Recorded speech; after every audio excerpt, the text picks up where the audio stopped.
I have been cutting men's hair for about 30 years. Must have started when I was 2. Just kidding. Oh my gosh, baby. I'm only joking. But yes, it has been close to 30 years since I've been cutting men's hair. And that is a very intimate thing that I have loved to do. I've had some of the most intimate and the most best conversations that I've had with men. And they've been some of my best friends growing up because we've had to have very transparent talks in the barber chair. And although we are at the Unpacked Cafe, I am here surrounded by amazing men. Well, listen, just like any woman who is very passionate in particular and very sensitive about her hair, men have tender spots as well. And I know there's every man that I have ever cut his hair before. Every one of them have had a tender spot. And so mental health and talking is a tender spot for men. And so I want to invite you into this conversation of these men and these therapists. We've invited some experts along with us to start to begin and to continue to talk about some tender spots that we really don't typically talk about. So would you help me welcome our guest? And I'm surrounded by these men. We have Brian Simmons with New Solutions Counseling. He's right here. If you live in the area, in South Lake, Texas, him and his wife, Stephanie, they run an amazing counseling center, and we use them for our resources. We have Brian Simmons here. Thank you, Brian, for being with us. Thank you for having us. So grateful you're here. We have Satchel Stillwell. He is at First Light Counseling, actually still in South Lake. And so he runs an amazing practice. These men specialize in everything, but they also have some niches where they, Satchel does a lot of drug treatment as well, as family therapy and all of that. And of course, we have our great co-host, Tim Ross, with us. I love you, baby. Joining us on the show. We have just great men that are with us. We've got Rory and Pastor Stan. He's one of our pastors here that come to our church. We have Daniel and Chris. Chris is a pastor out in Duncanville, Texas. And if you live in that area or anything surrounding, I want you to go and check him out. Arise Church. Chris Gutierrez at Arise Church. Him and his wife, Nancy. She's a doll baby, and she's actually running for city council, isn't she? Yeah, she's awesome. And with us, we have Jabin and King, just great men that they are here part of the conversation. So good. I want you to grab your fathers and grab your uncles, grab your cousins, your nephews, your brothers, and I want you to invite them because let's just all talk about this together. I'm just going to sit here and enjoy the conversation. I'm going to let these men have at it, and just let's engage into something that many men find difficult to do, which is something like talking. So let's talk about these tender spots, shall we? Baby, can I just say? Yes. That intro? Did you like that intro? Yo, you... Here we go. That little misdirection. Oh, is that right? That was really good. Thank you, sweetheart. That was really good. You know, it's true. And I would just like to say that I'm so secure in my own manhood for you to say that I've had these intimate moments with men that were in your barber chair. This is true. Okay. But you are a guy's best friend. You really are. You are a man's best friend. Thank you. You have always had a way with men. You have always known how to bond with them, understand them. I've called you the most feminine tomboy that I've ever known in my life. And I used to call you the best girlfriend ever. That's right. Yeah. Absolutely. Yeah. So it's so funny. He's so great with women, but I enjoy talking to men. And it's like sometimes we switch these roles. Yeah. You know, women start to cry, and I'm just like, why are they crying? You know, and I'm like, men don't cry. They're ready to go. So. And I'm over there like, get your emotions out. You need to. All right. Oh my God, cry more. This is worthy of your tears. Oh my goodness. So I'm so grateful. Sweetheart. Yeah, absolutely. I'm so grateful that we have this discussion. I'm grateful for your expertise. Yes. I'm grateful for whatever triggered you, inspired you, emboldened you to go down the path of mental health. Because even within the mental health space, it is usually women. It's predominantly women that occupy this career field. So I'm very interested, just off the top, to know how both of you all came to do what you do the way that you do it. Yeah. Maybe you can explain your backgrounds as well. Sure. Yeah. You want to lead off, Satchel? I'll lead off, yeah. Grew up, parents were divorced when I was about 3 or 4. Okay. So walked through that, kind of the dual family, 2 Christmases, 2 birthdays. Yep. Double the presents. Double the presents. Little asterisk bonus there, baby. Yeah. And I got into psychology actually in 10th grade. So I took a sociology class and I took a psych class, and I just was really drawn in by the material, and then wanted to do that as I progressed into undergraduate. And as soon as I was wrapping up undergrad, everybody was either going research route, working with lab rats, or working with people. And I was like, I don't like rats that much, so I want to go work with people, Yeah. So decided to do that and came up here, met my wife, moved up here to DFW in 2010, started working at... From Austin. Yeah. From Austin, okay. Yep, South Austin. Came up here 2010, went to DBU for grad school.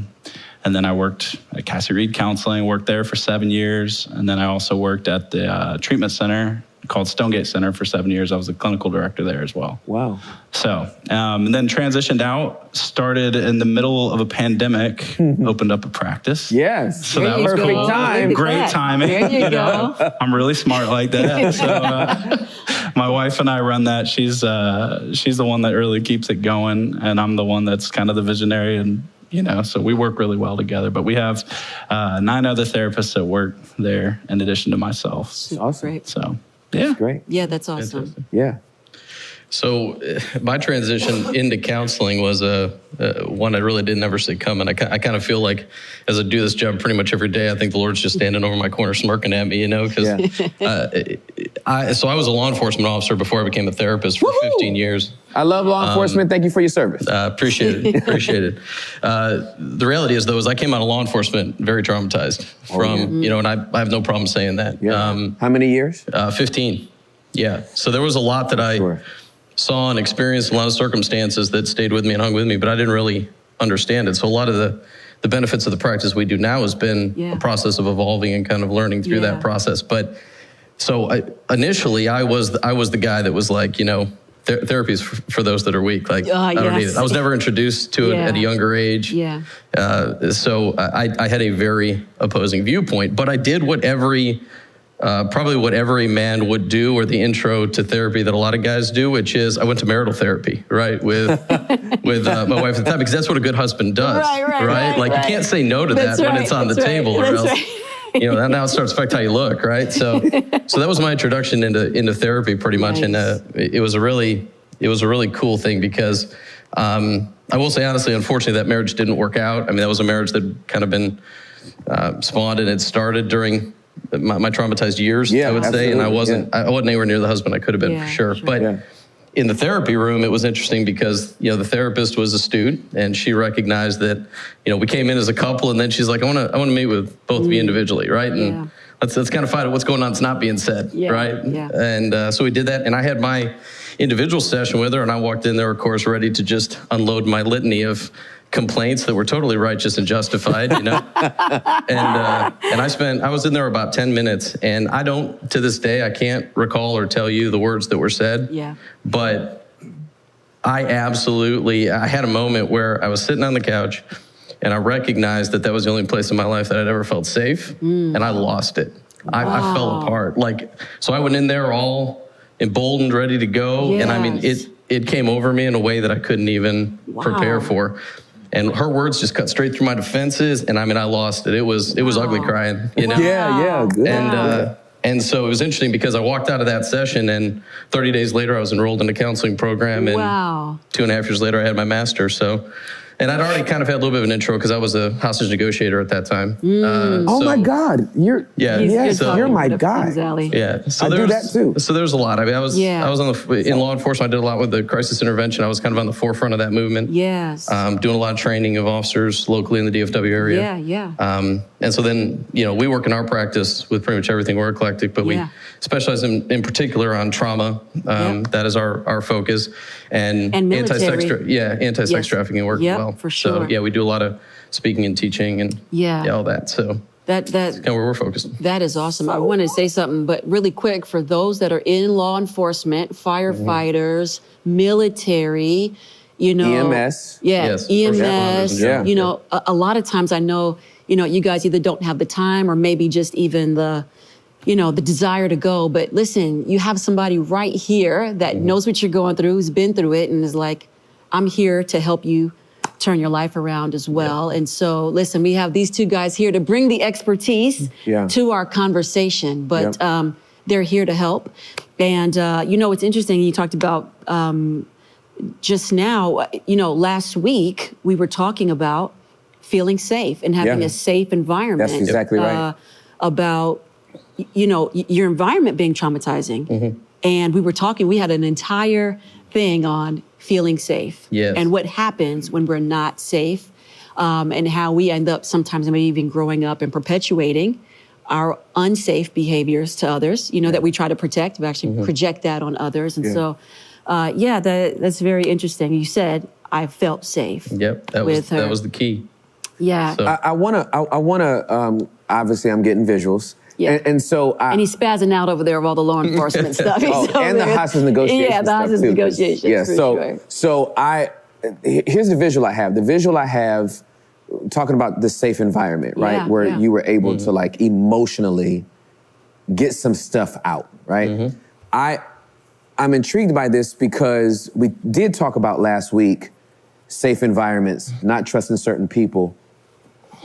But when a person goes into a doctor's office after dealing with an ailment for a long time, if they tell them to put on the gown with the back out, they will get naked, put on this gown with the back out. That's right. For a stranger to walk in. That's right. And start to, hey, we got some x-rays, I'm gonna have to touching, looking, probing, prodding. Probe, prod, insert, all the things, right? And we are comfortable with this stranger, right? Doing all this because we trust the environment. First of all, right? We weren't asked to come to somebody's house. We didn't roll up to somebody's address, right? In Trophy Club, you know what I'm saying? Or somebody's office behind a restaurant, right. Some warehouse, some dingy warehouse. So the environment let us know we were safe. And they came in, they understood what they were talking about. We saw the medical staff, but we never checked this person's degree, We inherently, intrinsically trust. That's right. You were able to go into an environment much in the same way, right? You needed a place to be emotionally vulnerable, emotionally naked, and you had your defenses up. But this girl knew what she was doing. I don't know who she is, but thank God for it, right? Let's buy her a bottle of something, right? Whatever she drinks, let's buy it.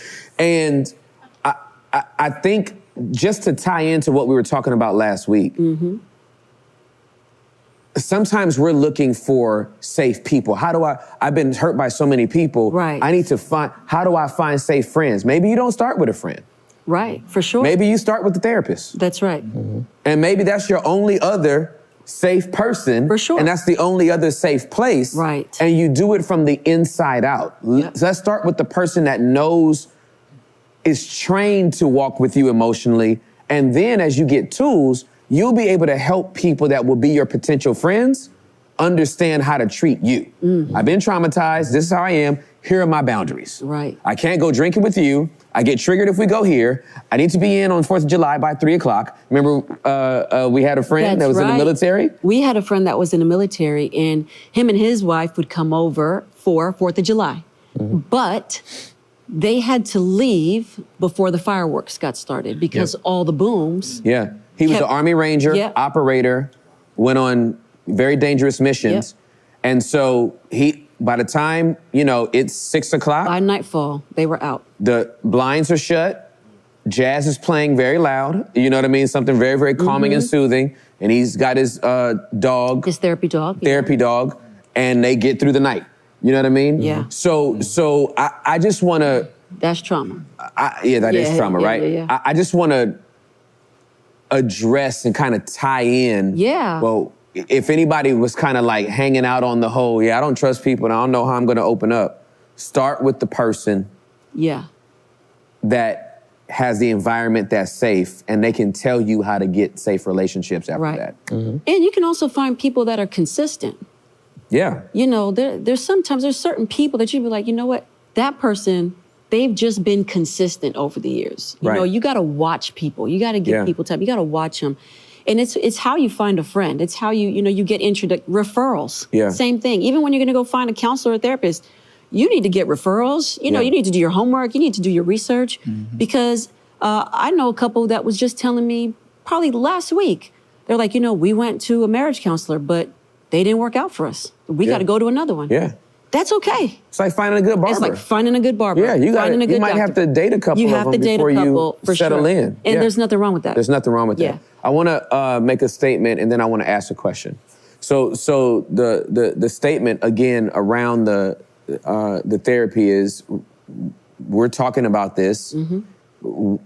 I feel like there needs to be a marriage between the church and the mental health community and its practitioners, because altar calls, first of all, a great sermon at its best opens up a can of worms. For sure. That's all it does, right? The greatest altar call you could ever come down, all that's done is let you know, I'm messed up, right? Yeah. And you can get prayer, you can talk to the person. I love all of our altar ministry workers and all that kind of stuff, and they hear something while a song's playing in the back. For sure. You know what I mean? The environment, they're standing up. Yes. The environment's not conducive for like an in-depth session. Yeah. But it's a good start. Yeah. Some stuff has been raised to the surface. From my standpoint, I am encouraging all of these people. I'm preaching a message and I'm going, look at the screen. That's right. Pick a place and go. You know what I'm saying? That's right. We've listed all these places, all of your facilities, and we're going, go to this place and get it right? I've been the one that is championing that from the inside. I want to hear from you all. Because I've been the client, and I'm going, you need to get counseling. Yeah. It does wonders. It works wonders. You're going to feel better. I'm telling you, you're going to have breakthroughs that you never had at your revival or your little prayer session or your freedom ministry session. You can get way more done in one session of EMDR than, your little small group talking about your crap, right? Stop watching Red Table Talk. It's just vomit that they're flicking on each other. Jada has no conclusions to draw, right? So this is what I've been saying from I'm serious, right? There's no person there that can literally address it. Everyone's vomiting and they're playing in it, and then they're like flicking it on each other, and then it's like, that's our time. And you're like, oh my God. I'm dirty. I feel sorry for Willow, and Jaden and everybody. So, and I'm specifically talking about them because I hope we can get people that really want breakthroughs to stop watching stuff that won't give them breakthroughs. Yeah. Right? I'm tired of people watching Real Talk. Right. And they're not talking really about the issues that they need to talk about, right? Yep. And so I don't like the pop psychology. For sure. That's out there right now. Right. And that's a great way to put it. Pop psychology. Yeah, it's popular psychology, and it's very surface and it's very fickle. And people think just because I'm remembering, I'm recovering, and that's not true. Right. So I've been the client. These guys represent my practitioners. And from your standpoint, what's your encouragement to us? What is your advice to us? I hope I'm asking the right question. I wanted to speak to that because you got me thinking of a few things. Yeah. I think it's two things within the church. There's a stoicism that exists in the church, and there's a fear that exists in the church, right? So I think those are major barriers as to why people don't reach out and seek counsel, right? Yeah. But then you've also got these two sections, these two sides or camps, if you will. And one camp says, God can do everything. Just pray. Just read your Bible. Right. Read two Bibles. Right. Read 3 versions of the same Bible. Get you some more of that, and you're good. You're good. Wow. And then there's another camp that sees the benefit of mental health, and they've gone through it, and they've had issues, and they've gone and they've sought counsel before, and so. I have to, as a counselor, because, I'm a licensed professional counselor in the state of Texas, but I'm also a Christian. I'm a believer, right? Yeah. So I would never want to put the power of God in a box. Right. God is capable of doing whatever he wants. Absolutely. Whenever he wants. That's correct. However he wants to do it. That's correct. Right? But I also know, and more specifically, when I think about this, I think about substance abuse disorders. There's work that has to occur, and there's work that must be maintained. And that's something that I think a lot of people don't understand about it. They kind of think, and I've heard you talk about this in that first sermon that you did in this series about just how you go down to the altar call and then, okay, it's all okay. Right. Walk away. Right. But what happens when the next trigger comes? What happens when the next stressor comes? What happens when you're put in another unhealthy environment around the same, we call it people, places, and things. Yep. What do you do then? Right. Do you have any defenses for that? Right. Do you have any coping skills, any strategies for that? And a lot of people don't. And I'm fortunate to partner with, Gateway Church, Mercy Cultures, where I attend myself. Mm-hmm. And these are churches that are willing. Gateway has been phenomenal. I mean, they will send people. Yeah. They send me people all the time. Yeah. And they pay for it a lot of times. I'm probably not supposed to be saying that out loud, but here we are. It's out there now. But at least you didn't say who they were. Yeah, I didn't say who they were. But I think that's really cool because that's a church that understands they want the body to be healthy. Yes. Because how is the body going to be effective if they're not healthy? Right. And how are they going to go and reach people if they're not healthy? Yeah, absolutely. That's good. Thank you so much. What would you say? Well, what's interesting to me is that, to do the kind of work that we do and to focus heavily, whether it be addictions or whether it be trauma, you've got to really solid understand the neurophysiology of the human body and the way the mind works. My experience has been, and I've been very grateful to this, that the more that I've learned about the interaction between mind and body, the stronger my faith has become because I'm understanding the nervous system that the Lord put in us. Yeah. Right. So there's been a lot of fear a lot of times. We've even experienced it in practice when we started doing EMDR initially that, there were these false assumptions about it, right? Like that it was some sort of voodoo. We had churches even at times try and talk clients out of doing it because they felt like there was something that was mystical to the process. Right. Wow. Right. What they don't understand is that what it does is harness the same nervous system that the Lord put in us that allows us to interact with our world every single day. Yeah. Right. So to deny that science for some higher idea, right, actually contradicts. Contradicts and becomes unproductive. For sure. Yeah. Right. So there is truth to the way the nervous system works. For sure. But you can't just have a mental health approach to solving some of these problems that we interact with, or even bringing people, to Christ or whatnot. Right. We regularly say that, we are not a Christian counseling practice. We are Christians who do counseling. Yes. Sure. Right? Yeah. Which to us, that's an important distinction, partially because it doesn't alienate those who don't necessarily believe, because exactly. when they see the healing that can be achieved and they understand it, it prompts conversation. Right. That's right. Right. And one thing I will say, and you may have experienced this as well, Satchel, is that the more people don't have a core, they don't believe in anything outside themselves, the harder it is to heal them. Absolutely. Right? Because how do you help somebody to understand? Hold on. Yeah. Take us slower. Slow I need you to down, take us slower. Slow down. Sorry, I get excited about this stuff. I know. I love that excitement. Yeah. I need you to say that again. Yeah. So half speed. Those people that do not believe in anything outside of themselves, they struggle to heal. And the reality is again, when you look at how the nervous system functions, it primarily operates from a standpoint of sympathetic dominance, which means that we're constantly your nervous system is constantly trying to protect, stabilize, and regulate you. Okay, so if you don't believe in anything beyond you, then a lot of the things you're struggling with are manifestations of a nervous system that doesn't have an anchor.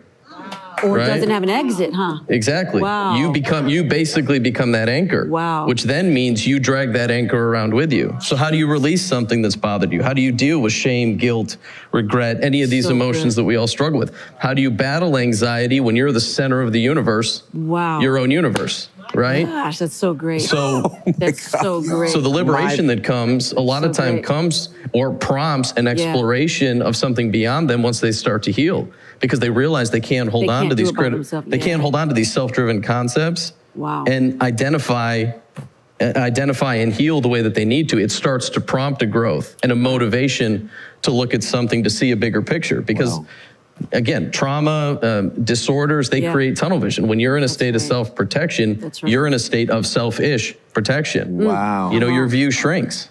You know? And that's it, folks.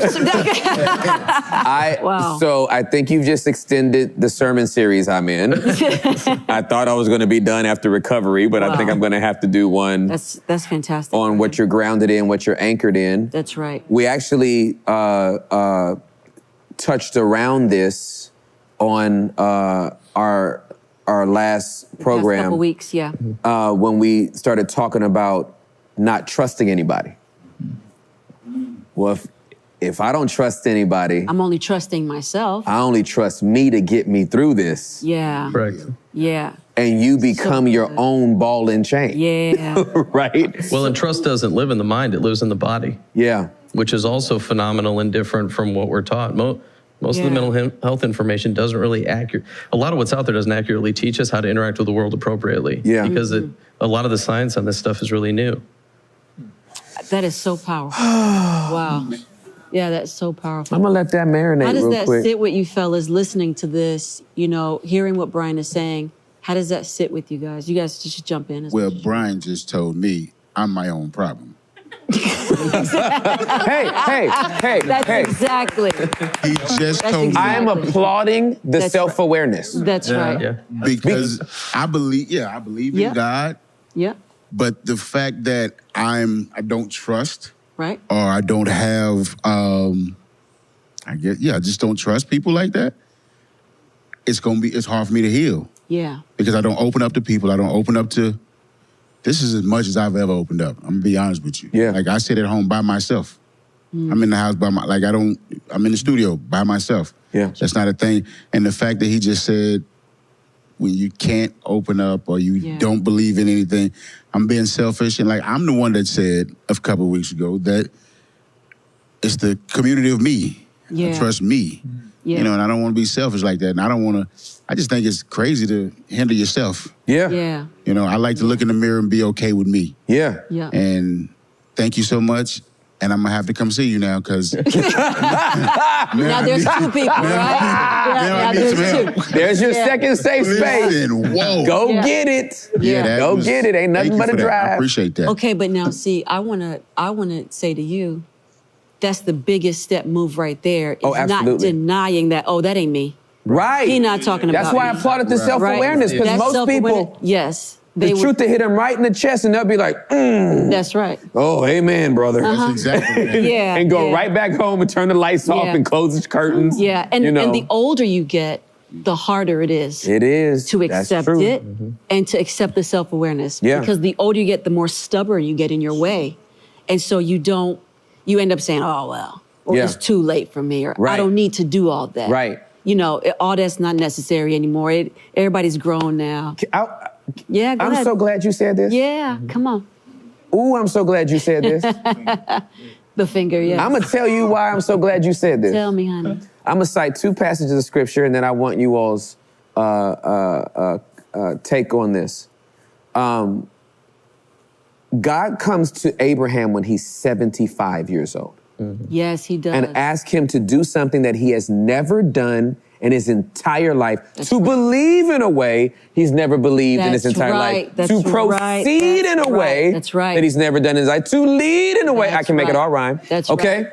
Then he goes and gets a murderer. Yeah, he does. Yes, he does. Who is 80 years old. That's right. And tells him to go back to his past, not only confronted, but to bring everybody else out. Come on. So, no, that's so. Obviously, this is a leading question, right? Yes. But I do not believe that people age out of this work. That's great. I don't even know that I just asked a question, but can you just speak to that? Because we do know people that are 40, 50, 60, 70 years old that would be like, well, it's just too late for me. I mean, I think they've come to a self-resolve. I don't know that they've fixed it or that they've aged out, but I think they assume yes. I won't do that now. Right. I'm too old. That's for somebody younger. I just am the way I am. Right. That's what I'm saying. They just steady. What would you say to that? Because I don't think that's true. I would agree with you, one. And the Lord just downloaded this memory for me of a guy that I worked with in treatment a long time ago. And he was 72 years old and come into treatment. And so I think he was the oldest person we ever treated. He came in, face yellow, eyes yellow, jaundice. He was a space cadet for life. I mean, he was just out of it. Wow. Wasn't even making sense, you know? And we're all kind of looking at each other like, ooh, yeah, this man might need a higher level of care than we can. I don't know. I don't know what's going to happen. Right. I see limitations. Yeah, there are some issues there. But he stayed in the program for 90 days and he worked. And he changed his mindset. And he was kind of like what you were saying. I always use the analogy of concrete, right? Yeah. So when you lay concrete, it's wet, it's malleable. You can draw in it if you want to. Don't do that, but you can. Yeah. And then over time, it hardens, right? Yep. And if you try to break up concrete after 72 years, that's going to be some pretty hard concrete, right? Sure. And that's how this man was. Very stoic. He's from Montana, real country guy, you know? He ends up getting sober. And he leaves our program, and he lived for about 8 or 9 months after that. And I remember his family sent us an email, and it just broke my heart because it said, we got to have those last months with him sober.